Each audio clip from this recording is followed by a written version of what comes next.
Coming up on today's show, we're going to talk about whether or not the Browns should rest their starters week 18. Kevin Stefanski commented on it. And then we're going to get an Elijah Moore injury update. But before we get into all that, we did have some NFL news come out today, and that was Dalvin Cook was released by the New York Jets, and Browns fans everywhere are asking, should the Browns pursue Dalvin Cook? Now, when you look at his stats this year, they are probably worse than maybe you thought. 67 carries, 214 yards, no touchdowns, and he also averaged a career low 3.2 yards per carry this season. So I'm guessing a lot of GMs are looking at that and are not running to sign Dalvin Cook. I mean, Leonard Fournette didn't get signed till midway through the year by the Buffalo Bills, and I thought Leonard Fournette was maybe not better than Dalvin Cook last year, but he certainly wasn't very far off from Dalvin Cook.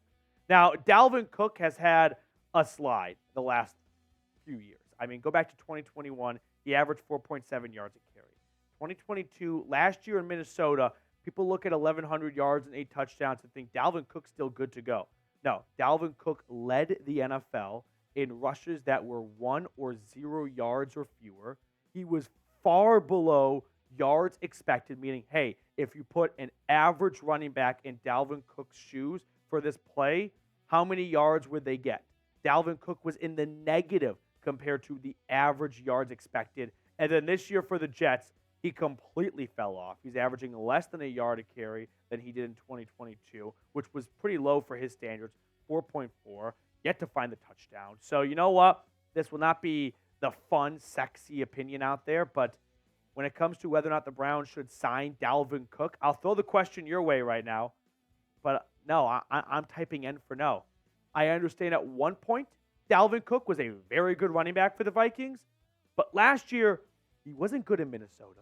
This year, he was somewhat non-existent in a bad Jets offense that sure would have been a lot different with Aaron Rodgers, but ultimately, I pass. I'm passing on Dalvin Cook.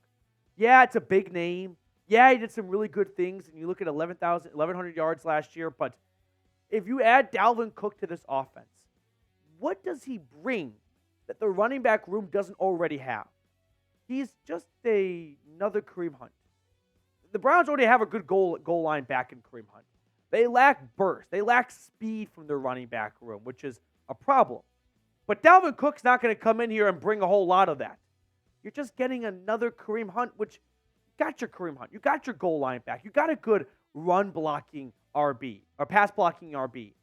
You don't need another Kareem Hunt, right? I'm not interested in Dalvin Cook. If the Browns sign Dalvin Cook, I don't think it would be a bad thing, right? I don't think we might not see a whole lot of Dalvin Cook. I remember when LaShawn McCoy and Le'Veon Bell were added to playoff rosters, and guys, they just rode the practice squad all playoffs long. So that very well may happen for Dalvin Cook as well. Now let's get to what I originally had planned for today's show, which was whether or not the Browns should rest their starters, and then an Elijah Moore update. When it comes to resting starters, I would rest a handful of guys. Anyone that has any sort of injury, John Taffer style, shut it down. Because the Browns could give some of these guys 15 to 16 days off between the end of the Jets game and the first round of the playoffs. Here are 10 players I would sit. I would sit Joe Flacco purely to avoid the risk of injury. Amari Cooper because he's playing through an injury. Elijah Moore because he got a concussion, right? He might not even be cleared even if the Browns needed him on Sunday. David Njoku, he has been quietly battling some injuries throughout the year. And oh yeah, he lit his face on fire. Maybe give him an extra week off. Joel Petonio, guy couldn't even stand upright for a little bit 2 weeks ago. I think you should give him and his back a nice break. Ethan Posick, he suffered a stinger. Give him a week off. Myles Garrett, don't you think there's a reason why he went 5 games without a sack after a shoulder injury?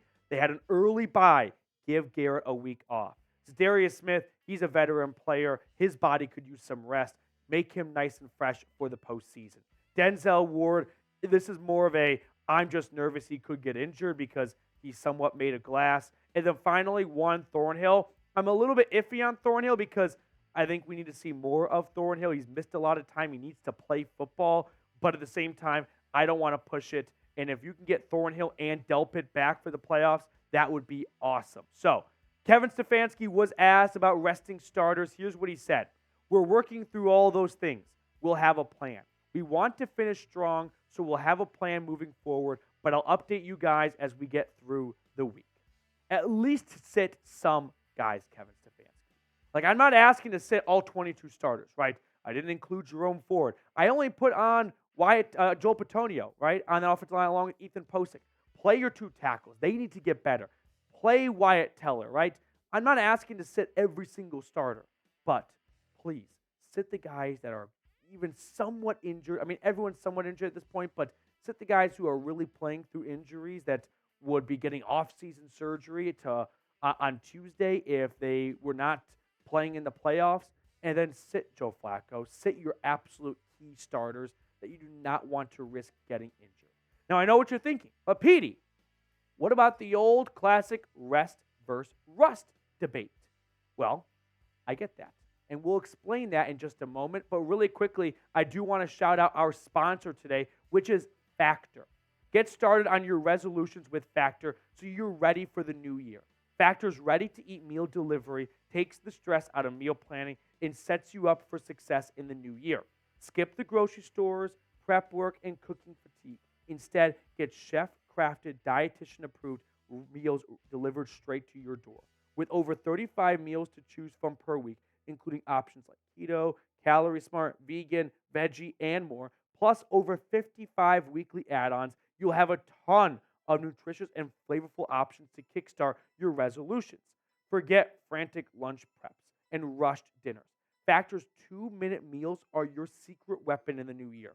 Fuel up fast with restaurant-quality meals, all delivered straight to your door. Head to factormeals.com/BrownsChat50 and use code BrownsChat50 to get 50% off. That's code BrownsChat50 at factormeals.com/BrownsChat50 to get 50% off. Now let's talk about that rest versus rust debate. So what I did was I looked back at all the teams in the final week of the season that had locked in where they would be playing in the postseason, like what seed they were, and I looked at whether or not they played their starters for the entirety of the game. So last year, the Chargers played Herbert and some of their starters for a while, but they didn't play all 4 quarters, so not as much rest there, and they ended up losing to the Jags. The Ravens, remember, that was the weird Bills and Bengals didn't play 17 games. The Ravens were locked in. They rested their guys against the Bengals before playing them the very next week, and they lost. The Buccaneers, they rested their guys in Week 18 against the Falcons. They lost in the first round of the playoffs. Go back to the Cowboys that same season. They played the Buccaneers, so one of those two teams had to win right there. Then we go to the 2021 Bengals. They rested their guys, and they won their first playoff game, whether it was the wild card round or if the team had a bye. 2020, we go back to the Chiefs here. They won. 2019, the Vikings the Vikings won that game. 2019, the Ravens won. 2019, the Texans won. And 2019, the Bills won. So you can see that there's not a very clear correlation of resting guys equal winning, right? Sometimes they won. All in all, these last 10 examples here, it's 5-5. So there's not a perfect, if you rest your guys, they are guaranteed to win. But let me know, should the Browns rest their starters? I think they should. When you factor in how many injuries this team has dealt with, it'd be a huge break for them to, A, just not sustain any more injuries, and B, try and get some guys healthy, right? Get Joel Petonio and Myles Garrett a very much needed week off, because that Week 5 bye was awesome when you lost Deshaun Watson for a time being and you had some other injuries going on. But fast forward to January now, and that bye was a long, long time ago. That early bye makes it tough for teams playing deep into the playoffs. But if you can rest your guys in Week 18, I don't think you should pass up that opportunity. At least not guys who are less than 100%, which no one really is at this point, but less than 90%. And then very important positions like quarterback. Now, next up on the show, we've got some Elijah Moore injury news to get to, as Elijah Moore himself updated us on his injury prognosis. So he took to Twitter, and Elijah Moore tweeted this out saying, Thank you to everyone for the love, support, and to all who lifted me up in prayer since Thursday night. Thank you to the Cleveland Browns doctors and the staff at University Hospital for taking amazing care of me. I feel extremely blessed to be feeling much better, and I'm excited to get back to work with my brothers as we embark on this playoff run for the city of Cleveland. To me, that sounds like a guy who's going to be back sooner rather than later, and hopefully Elijah Moore is able to play in that first-round playoff game, wherever it may be, against whatever team it is out of the AFC South. But I don't think you should push Elijah Moore to come back Week 18. Even if he were to clear concussion protocol, John Taffer, shut it down, because you need all of your wide receivers in the playoffs, because the Browns are simply way too thin at the wide receiver position, right? They were without Amari Cooper on Thursday night against the Jets. They were without Elijah Moore for the second half. I don't want that to happen in the playoffs. It worked against the Jets because the Jets are cheeks. But you know who are not cheeks? Teams in the playoffs. So no, rest Amari Cooper. Give Elijah Moore an extra week. I'm sure they're not going to push it, even if this Week 18 game was a much more critical game for the Browns to either clinch a playoff spot or move up or down in the seedings. But I still think err on the side of caution with Coop and Moore, and give those guys a week of rest, and give Cedric Tillman and David Bell and Marquise Goodwin some more snaps, some more targets, and get them some more usage, as we might need them in the playoffs. Now, before we get on to the rest of today's show, I do want to highlight some of the ballers from our Week 17 watch party against the Jets.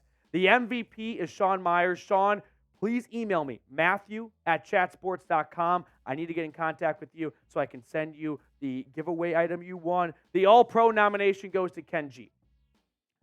Ken G is someone that's been lurking in the chat, been popping up from time to time, but what Ken G did on Thursday, it needs to be remembered. It needs to be recognized as a player that's not going to be a fluky guy, that's not going to be a flash in the pan, but that someone's going to come to battle every single Sunday. The Pro Bowl nomination is Max T. This one's been coming for a long time. Max T's been chipping away, right? Max T might not haul in a 55-yard touchdown bomb like Jerome Ford did. But what Max T's going to do is he's going to take 3rd and goal at the Indianapolis Colts 1-yard line and hand it off to Kareem Hunt to give the Browns the lead. That's Max T right there. The game ball goes to Jeremy Stallman. Jeremy Stallman can be a plug-and-play player anywhere you want. Jeremy Stallman every single week inspires me, and he motivates the entire chat. If we could have 1,000 more Jeremy Stallmans in this world would be 10,000 times better. And then finally, the sleeper is Chris Williams. Who's this guy? This guy comes out of nowhere. And all of a sudden, he's popping up on newspaper headlines, and everyone's trying to figure out who the heck is Chris Williams. Well, I'm here to say Chris Williams is someone to keep an eye on, because if we get more performances like Chris Williams had in Week 17 in the playoffs, we're talking soupy, baby. Now, I do want to give a quick shout-out to a super thanks that rolled in from Thomas Demos. Thomas, thank you so much for your kind contribution to the channel. I really appreciate you supporting the channel like that. Thomas, go Browns, man. Now, I do have to end the show with some somber news here. I'm sure you've heard by now, but Browns legend quarterback Frank Ryan passed away today, 87 years old. Of course, he was the last Cleveland Browns quarterback to lead them to a championship. So hopefully Frank Ryan can pass on his championship vibe to Joe Flacco and the Browns can win a championship or a Super Bowl this year. But thoughts and prayers to the entire Frank Ryan family as they are mourning the loss of a tremendous man. So with that being said, who was the Browns quarterback when you became a fan? Because I've asked this question a few times on the show, and there have been a lot of Frank Ryan responses. So let me know, who was the Browns quarterback when you first became a fan? Make sure to subscribe to the channel if you have not already. We're going to keep you locked in on all things Cleveland Browns news and rumors all year long, all 2024 long, all 366 days. It's a leap year.